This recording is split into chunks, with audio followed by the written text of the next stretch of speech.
Galera, estamos aqui para mais um vídeo de matemática, né? Novamente sobre cálculo 1, sobre derivadas. Hoje a gente vai provar uma característica que é assim, se a gente tiver uma tal função... Eita porra, tô com a borracha. Pera, tá muito grosso aqui. Se P de x...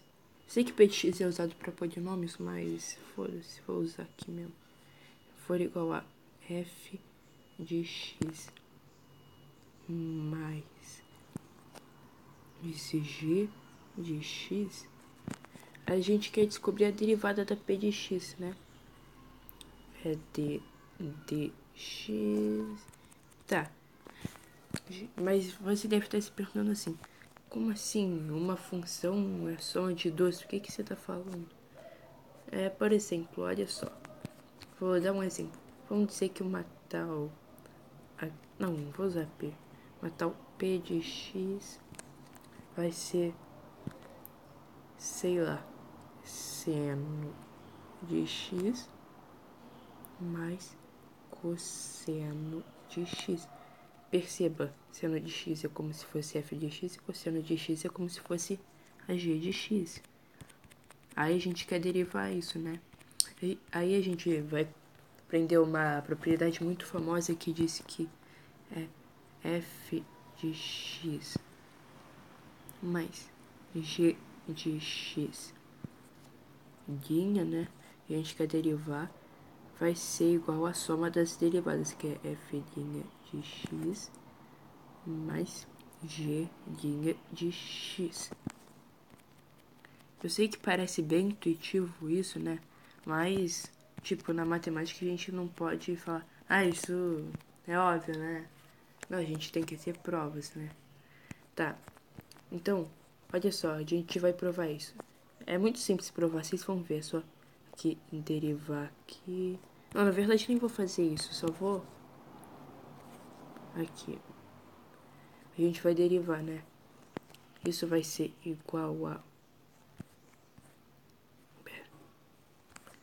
o quê? Aquele limite lá que eu ensinei logo na primeira aula, se lembra?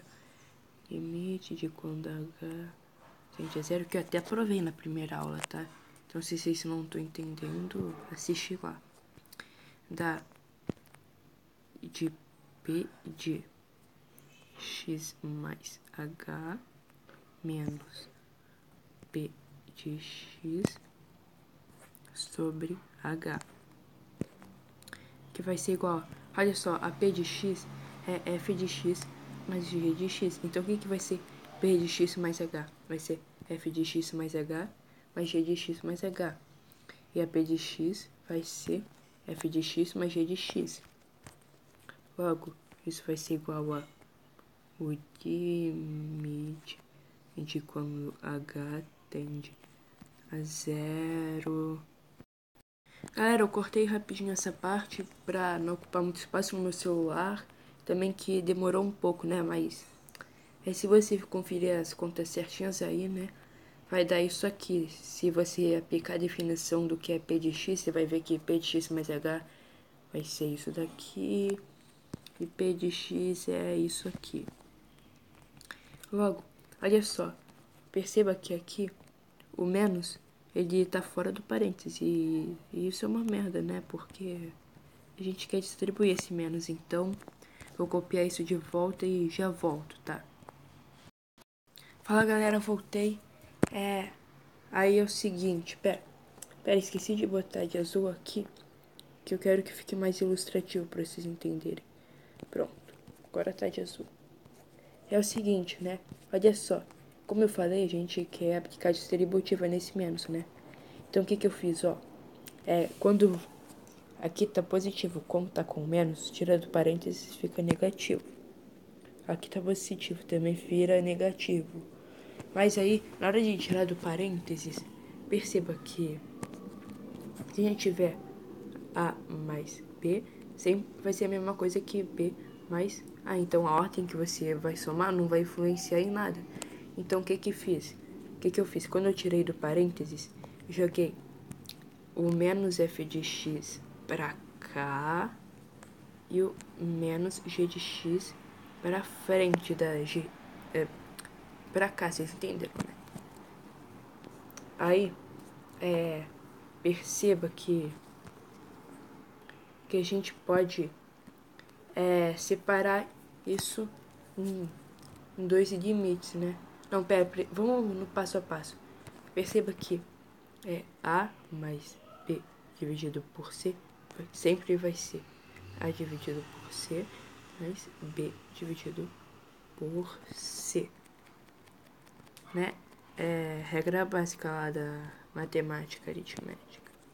Aí, logo a gente pode aplicar isso aqui. Tchau, já volto. Fala galera, eu voltei. Então, o que eu fiz foi o seguinte, né? Aqui eu deixei azul só e aqui vermelho só pra ficar mais ilustrativo, né? Mas o que eu fiz foi o seguinte, né? Você lembra da regra que eu expliquei que A mais B dividido por C é dividido por C mais B dividido por C, né? Acabei de explicar isso, né? Então é como se isso aqui fosse o A e isso aqui fosse o B, né? Então eu fiz exatamente isso, né? Ficou isso aqui dividido por H, mas isso aqui dividido por H. Então, não sei se vocês se lembram, mas tem uma regra que diz o seguinte. O limite de quando, sei lá, B, não, de quando A tende a B de, sei lá, da F de A mais G de A. Na verdade nem precisa ser de A. Sei lá, de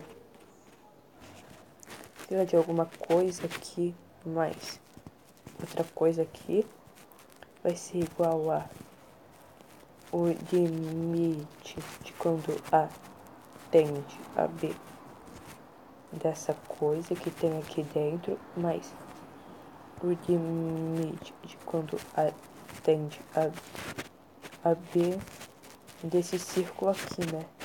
A gente pode... pera. Deixa eu apagar rapidinho. Desculpa pela demora. A gente pode aplicar... A gente pode aplicar isso aqui, né? Isso é como se fosse... Ai, caralho, tô com a borracha. É como se isso fosse aquela coisa lá que eu desenhei meio esquisita. E isso é como se fosse o círculo lá que eu desenhei. Então, aplicando isso aqui, já volto. Fala galera, eu voltei. Aí, eu fiz aquilo lá que eu tinha falado, né? Chamar isso daqui, aquele negócio estranho que eu desenhei. Isso aqui eu chamei da bola, né? Aí ficou esse limite daqui gigantesco, mais esse limite daqui gigantesco. Aí perceba, velho. Agora que é a sacada mestre. Você vai perceber que a definição da derivada de, sei lá, h de x. Aí se você derivar em relação a x, isso vai ser igual a o que, velho?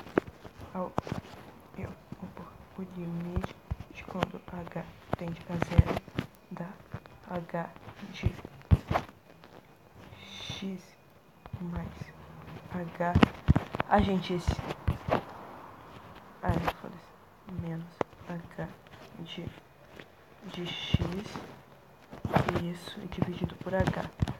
Na verdade, eu vou chamar isso de b, né? Porque senão confunde, porque o nome da função é h e pode tudo. Aí vocês vão ficar sem entender. Tá. Aí perceba, né? Isso daqui é exatamente a mesma coisa. É o limite de quando h tende a zero da f de x mais h menos f de x dividido por h. Ou seja, isso por definição é a derivada da f de x. Isso daqui é por definição a derivada da g de x. Não, pera, ficou horrível aqui. Vou botar só um limite. A derivada da g de x. Logo, tá provado que f de x, que a derivada da f de x mais g de x derivando isso, sempre vai estar a derivada da f de x mais derivada da g de x. Aí perceba uma coisa. Ontem eu expliquei a regra do tombo, né? Que cai o expoente, por exemplo, a derivada de x ao cubo vai ser igual a 3x ao quadrado, né? Aí perceba que no vídeo anterior a esse ainda, eu derivei x ao cubo mais 2 pela definição. E deu exatamente 3x ao quadrado. Aí você deve estar estranhando.